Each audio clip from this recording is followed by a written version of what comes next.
Hi, welcome back to St. Thomas Aquinas for Everyone. I'm Dave Palmer. This is video number 2 of 3 on the virtue of justice. As I mentioned, Thomas spends quite a bit of time on justice because it has such a great application to our life. As you'll see in the second one, very practical questions that he asks. And again, there's a lot more in the Summa about this virtue, but I just have to kind of pick a few of the articles to give you a sense of what Thomas talks about. I'd like to think I picked the most important ones, but if you ever dig into the Summa, you can judge that for yourself. So this is video 2 of 3, and the third one will follow shortly after that. So in question 64, article 5 of the second part of the Summa, Thomas asks whether it is lawful to kill oneself. Now, he's not talking about human law here. He's talking about, is it against the law of God? And as you would probably expect, he's going to say, no, it's not. And he gives 3 reasons for why he comes down on that in this way. He says it is altogether unlawful to kill oneself for 3 reasons. First, because everything naturally loves itself, the result being that everything naturally keeps itself in being. You see this if somebody is running at you, with a weapon, you're gonna run, right? We all have a natural sense of self-preservation because we love our life. We want to keep it, right?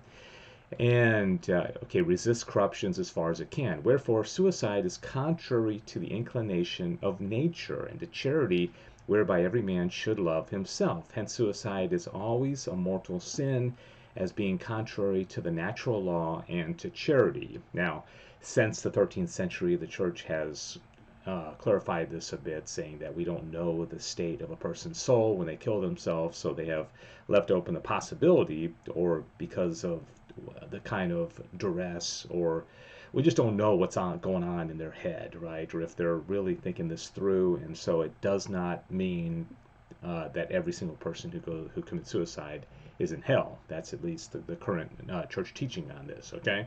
All right, moving on, continuing here. Secondly, because every part as such belongs to the whole. Now, every man is part of the community, and so, as such, he belongs to the community. Hence, by killing himself, he injures the community, as the philosopher Aristotle declares. I was at a men's retreat one time, and everybody was giving testimony around the campfire, and one 30-something guy got up there and started giving his testimony, and he just broke down into tears, inconsolably crying. And he said that he had dealt with anger his whole life, and he comes home at night and he yells at his wife, he yells at his kids. And that night he said when he was 10 years old, his father killed himself, and he's never been able to forgive his father, and that has created so much anger in him. That's what Thomas is getting at here, is that when you kill yourself, you may think you're relieving your pain, but you might be creating a lot of pain for other people, and because there's a community that is impacted by every decision we make. Thirdly, because life is God's gift to man and is subject to his power, who kills and makes to live. Hence, whoever takes his own life sins against God, even as he who kills another's slave sins against that man's slave's master, and as he who usurps to himself judgment on a matter not entrusted to him.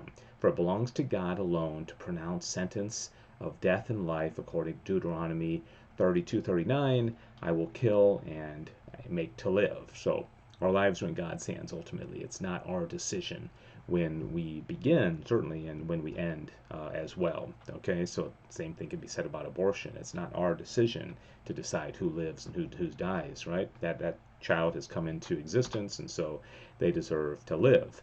Now, this one is an interesting question, the Summa, whether it is lawful to steal through stress of need. So we've all seen people on the street, they're homeless, they're begging. In this case, this man has apparently a child with him, and then you might have also witnessed, this kind of, stealing at grocery stores, or, So what Thomas is going to say here is that there are some circumstances when stealing would not be immoral. Now, some people may disagree with that, but I'm just reporting what Thomas says. He says things which are of human right cannot derogate from natural right or divine right. Now, According to the natural order established by divine providence, inferior things are ordained for the purpose of succoring man's needs by their means.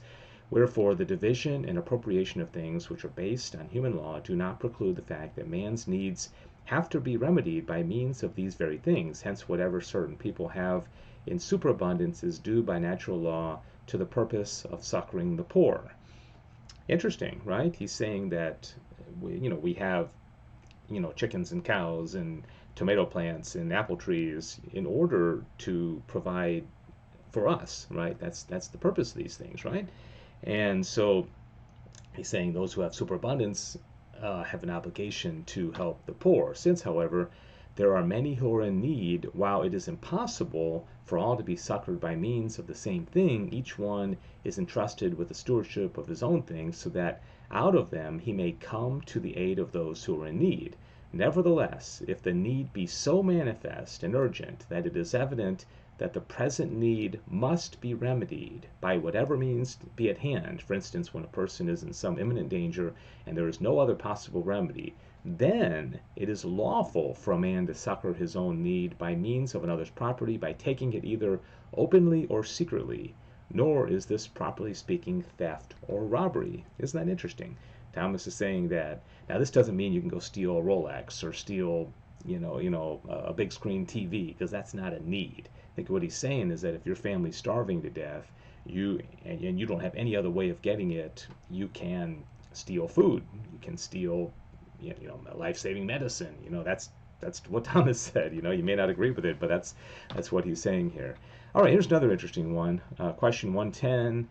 Article 3, whether every sin is a lie. The classic example is Nazi Germany, when the German soldiers would go to like a house where Anne Frank's family is up in the attic, and they say, "Are you harboring any Jews?" Well, is it legal to say no, even though it's a lie, right? What if this woman comes up to you and says, "Do you like my dress?" Okay, we hear about white lies. I don't want to hurt her feelings, and so I'll just say, "Oh gosh, that is a beautiful dress. Oh my gosh, your sense of style is just amazing." All right, what does Thomas say?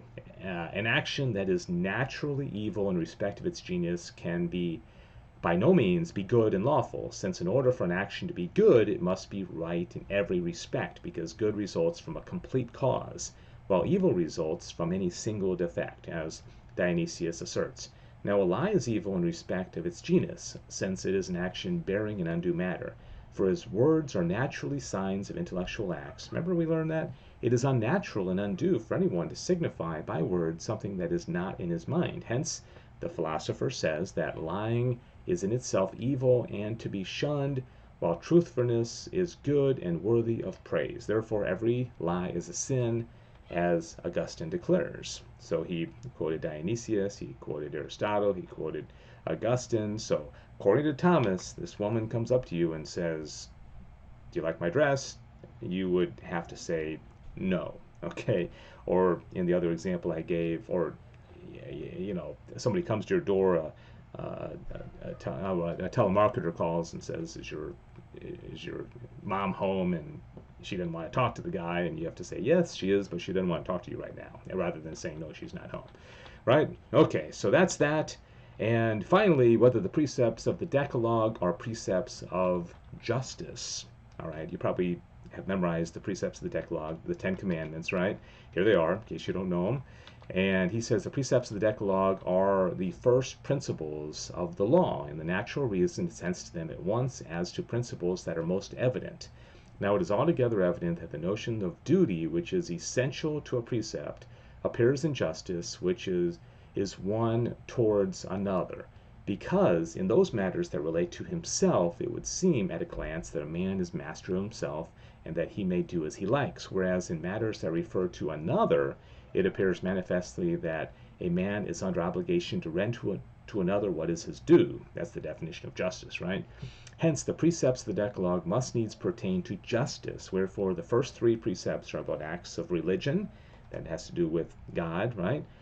Which is the chief part of justice. The 4th precept is about the act of piety, and that has to do with our parents and also our country. Okay, piety also has to do with patriotism, which is the second part of justice.